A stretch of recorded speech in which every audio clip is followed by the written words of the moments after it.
You know how they say it's impossible to look away from a train wreck? Welcome to WatchMojo.com, and today we're counting down our picks for the top 10 cringe humor shows. Good news for you, I'm on the guest list tonight, and it's +1. Let's party zusammen machen! Before we begin, we publish new videos every day, so be sure to subscribe for more great content. For this list, we've selected our favorite shows that often utilize uncomfortable situations in the name of comedy. We're also considering shows that have aspects of reality television, as long as the host and audience are in on the joke.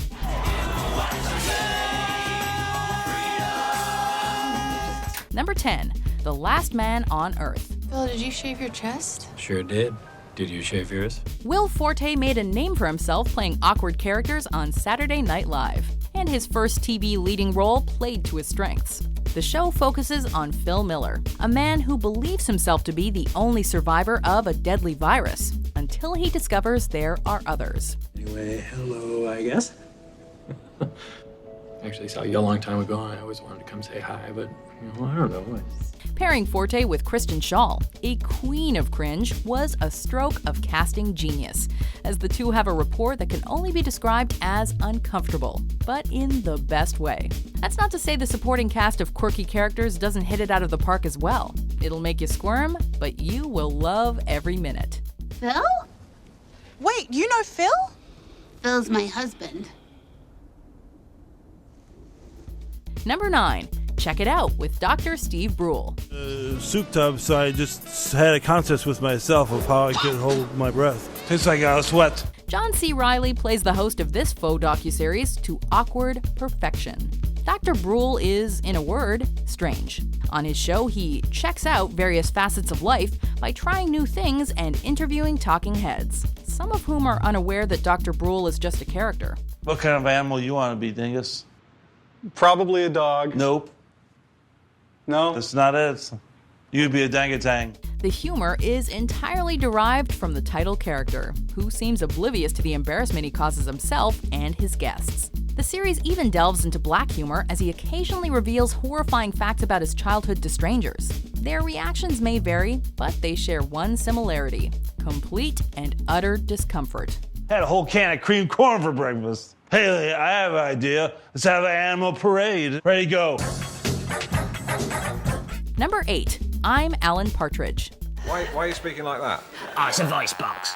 It sounds great fun. Where'd you get those at a toy shop? British humor was an inevitability on this list, and our first UK entry comes in the form of Steve Coogan's Alan Partridge.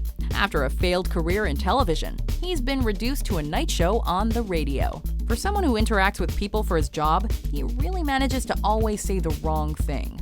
Oh, this looks disgusting. Still, might as well eat it. So, how many people were killed in the Irish famine? As he ignores social cues and desperately tries to reach his former glory, he manages to exasperate everyone around him. Watching him deal with these unnecessary complications can be painfully hilarious. You'd almost feel bad for him if he wasn't such a jerk. What's that?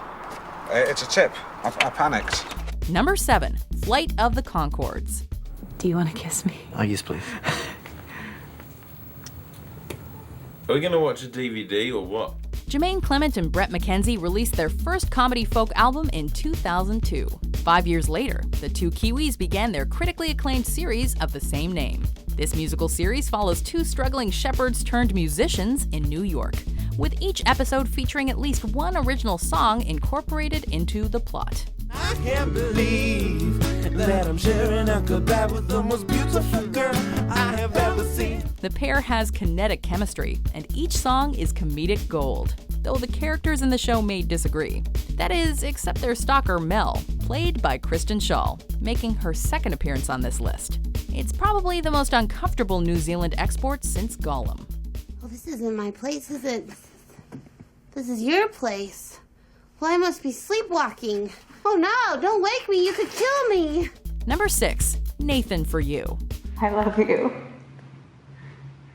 Again. I love you. Again. I love you. Some of the most agonizing television moments can come from pseudo-reality series, and this is only the first example on this list. Nathan Fielder remains incredibly straight-faced as he attempts to sell outlandish ideas to help struggling small businesses, which utilize them despite initial hesitations. When you die, you want to have a lot of people come to your funeral because it shows that you're well-liked. Correct. So I think you should give people the option of paying for actors to be family or friends at a funeral. Oh. Like to fill the room. Do you understand? Yeah. It can be hard not to feel bad for some of the victims, who become clearly irritated at the show's ridiculousness. But Fielder's charming and oblivious performance is pure comic genius that will have you laughing and wincing with every crazy plan and quirky personality he comes across. And sometimes he just might even be able to fool the American public as well as his clients. So as you can see, we tested out in every possible scenario, from a couple making love to a 7-person group engagement, and there was a child in there the entire time who didn't hear anything. Number 5, Louie. Can't you just move on? No, I can't. I really can't, because you're the worst thing that ever happened in America. Seriously, it goes you, slavery, and then Pearl Harbor and 9/11 combined. We've all been in situations where we aren't really sure how to respond. For Louie, that happens every day. As a 40-something divorced father, he tries to navigate his professional and personal life with little social nuance. Louis C.K. takes his series to the extreme when it comes to bizarre and radical circumstances to put its lead in.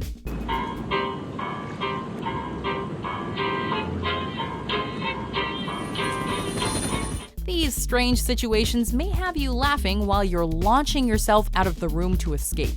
There's no other show that matches this unique brand of humor, which is at times ridiculous, but always relatable. Oh. What you do?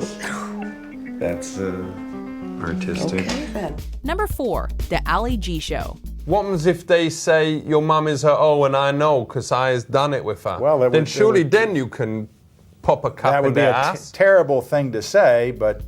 Before Sacha Baron Cohen was nabbing an Oscar nomination for Borat, the character made his debut on this pioneer cringe comedy series. Along with Borat, Baron Cohen played Ali G, a white man who is maybe a little too fond of black culture, and Bruno, a flamboyant Austrian fashion reporter. That's right, and you've had 9/11 where you've had a massive attack on America, and then you have this. I think he's It's like a second, not as big, but it's like a kind of mini 9/11. These alter egos would engage in sketches and interviews each episode, with the interviewees believing that these reporters were actual people and not made-up characters. Unsurprisingly, it generated a large amount of backlash from those mocked, and some controversy for his dismissal of PC culture in his comedy, though this only heightened the show's cringe factor. What is the best way to stop my wife do a rape on me? Gosh, I don't know. Maybe if it's your wife, show her more love. Number 3, The Eric Andre Show. I got a question. Do we have enough porn? No. I think there's enough. No. Eric Andre has remained a cult figure for most of his career, but this isn't due to his lack of comic skills. In fact, this show relies on his relative obscurity. In a parody of local public access shows, he creates one of the most bizarre offerings on television. An episode typically consists of an unwitting celebrity being subjected to a torturously awkward interview and the occasional prank, as well as some off-the-wall, on-the-street segments. I love you. That's very nice. Will you be my cheese wife? No, I'm good. System malfunction. Though the humor at times borders on mean-spirited, there's really no looking away from this surreal and sometimes horrific series of vignettes. You gotta wonder how many agents get fired for putting their clients on this show. Oh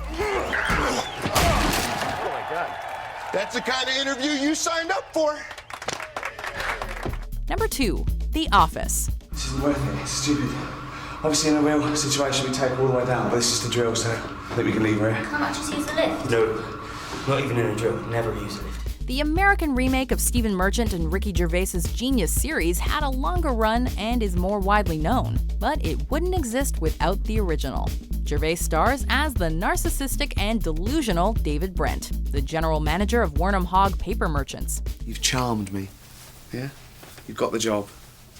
Think your decision. I'll make it. Good. He often creates an uncomfortable work environment for his dysfunctional staff, which pulls off the impressive feat of having the awkward sort of chemistry that makes them as endearing as they are agonizing. A pioneer of mockumentary television, its interview segments give us insight into the characters' thoughts and feelings, which added a new dynamic to the cringe humor genre, and forever changed the game. I went to university for a year as well, before I dropped out, so I'm a quitter. So yeah, form an orderly queue, ladies. Before we unveil our number one pick, here are some honorable mentions. Well, I know Andy Cohen, so I'm just gonna go say hi. I'm so sorry. I was just trying to stop you. With your fist? Well, look, good luck with that. I've just written a sitcom, but I wonder if you could give it to anyone you know, in Yes. film or TV. Is there any nudity in it? Any nudity in it? Not really. People get divorced all the time. Don't touch me! You are gonna die alone. Do you understand? I loved you more than anyone would love you. Yeah. You're weird, so get out of here. Number 1. Curb Your Enthusiasm. He's talking on the cell phone to his friend. He's very upset because they had to move some furniture, and he says to his friend, I hurt my hand because this 300-pound is... What'd you say? What? Though Larry David first came to prominence for co-creating Seinfeld, his real magnum opus came years later when he took the spotlight. In Curb, he plays a petty, out-of-touch, fictionalized version of himself. He often misunderstands social situations and disagrees with certain social conventions, putting him at odds with just about every person he interacts with. Are you questioning my sense of space, Larry?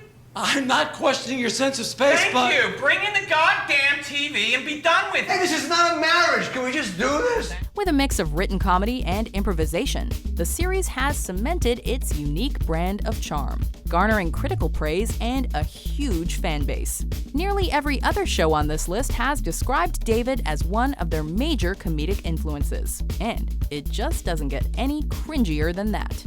Hurry! No! Come on! Get it! Do you agree with our picks? Check out these other great clips from WatchMojo and subscribe for new videos every day.